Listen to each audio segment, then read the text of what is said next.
Capítulo cuarto. La hostilidad médica.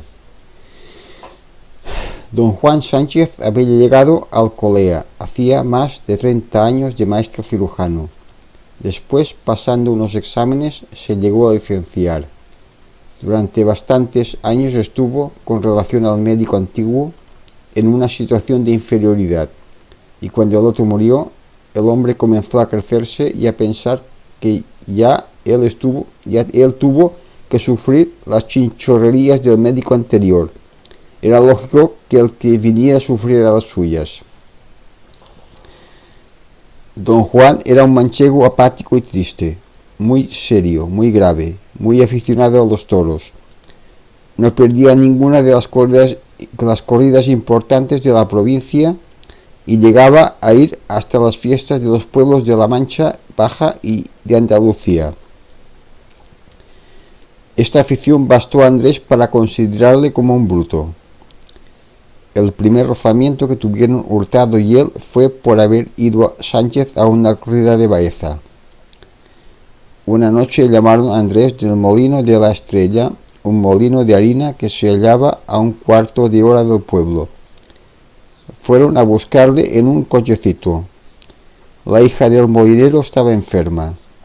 Tenía el vientre hinchado, y esta hinchazón del vientre se había complicado con una retención de orina. A la enferma la visitaba Sánchez, pero aquel día, al llamarle por la mañana temprano, dijeron en casa del médico que no estaba, que se había ido a los toros de Baeza. Don Tomás tampoco se encontraba en el pueblo. El cochero fue explicando a Andrés lo ocurrido, mientras animaba al caballo con la fusta. Hacía una noche admirable, miles de estrellas resplandecían soberbias, y de cuando en cuando pasaba algún meteoro por el cielo. En pocos momentos, y dando algunos barquinazos en los hoyos de la carretera, llegaron al molino. Al detenerse el coche, el molinero se asomó a ver quién venía y exclamó: ¿Cómo? ¿No estaba don Tomás? No. ¿Y a quién traes aquí? Al médico nuevo.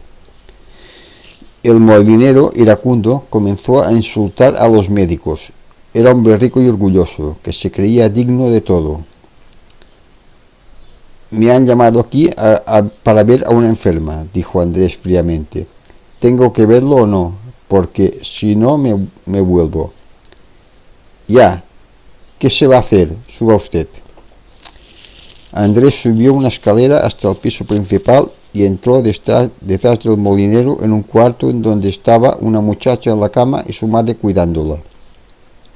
Andrés se acercó a la cama. El molinero siguió renegando.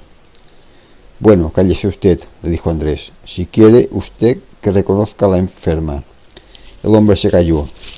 La muchacha era hidrópica, tenía vómitos, disnea y ligeras convulsiones. Andrés examinó a la enferma. Su vientre hinchado parecía el de una rana. A la palpación se notaba claramente la fluctuación del líquido que llenaba el peritoneo. ¿Qué tiene?, preguntó la madre. Esto es una enfermedad del hígado, crónica, grave, contestó Andrés, retirándose de la cama para que la muchacha no le viera. Ahora la hidropesía se ha complicado con la retención de orina. ¿Y qué hay que hacer, Dios mío? ¿O no tiene cura? Si se pudiera esperar, sería mejor que viniera Sánchez.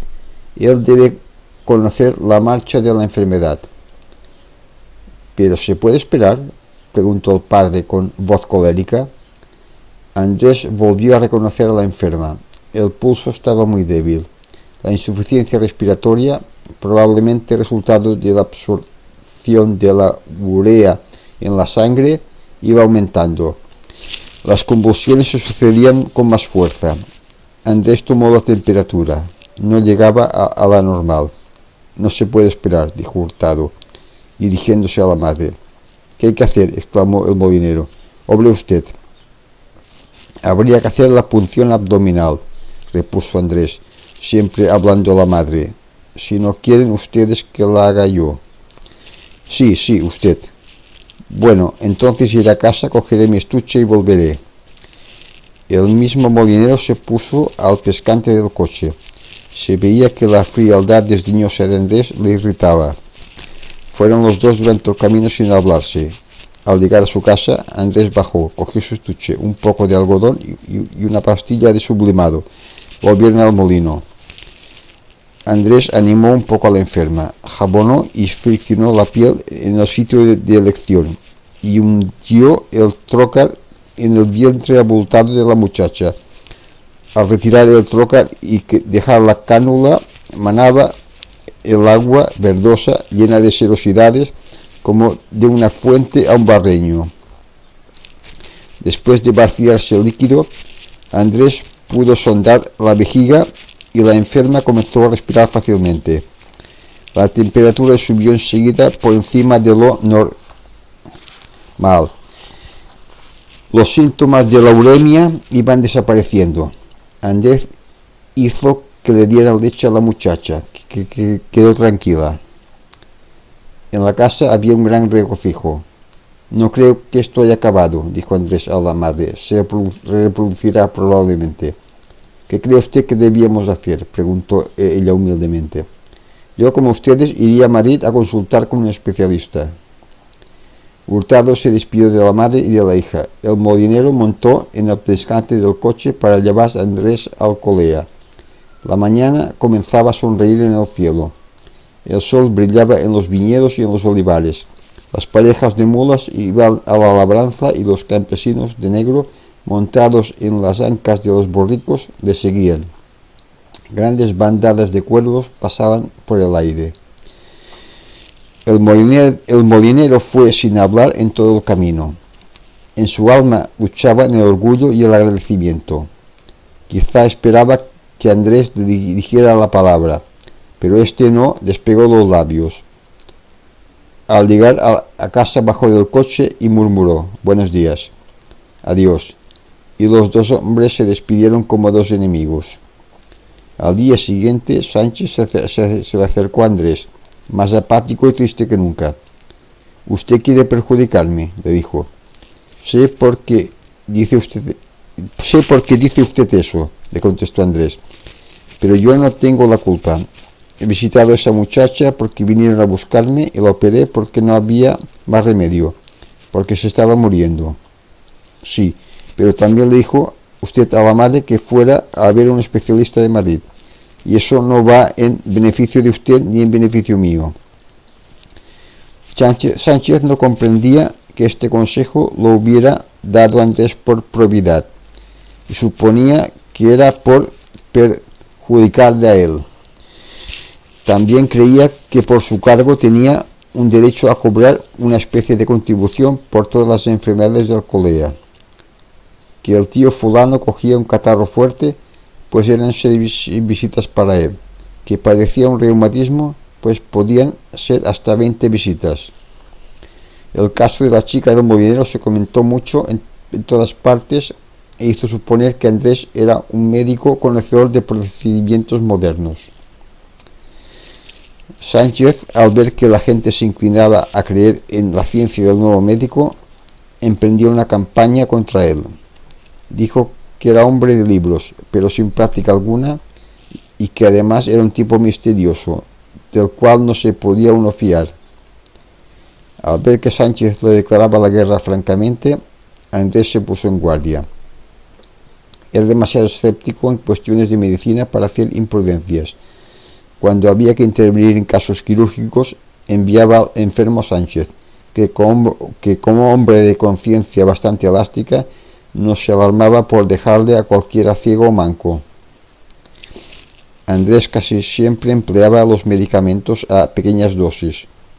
Muchas veces no producían efecto, pero al menos no corría el peligro de una torpeza.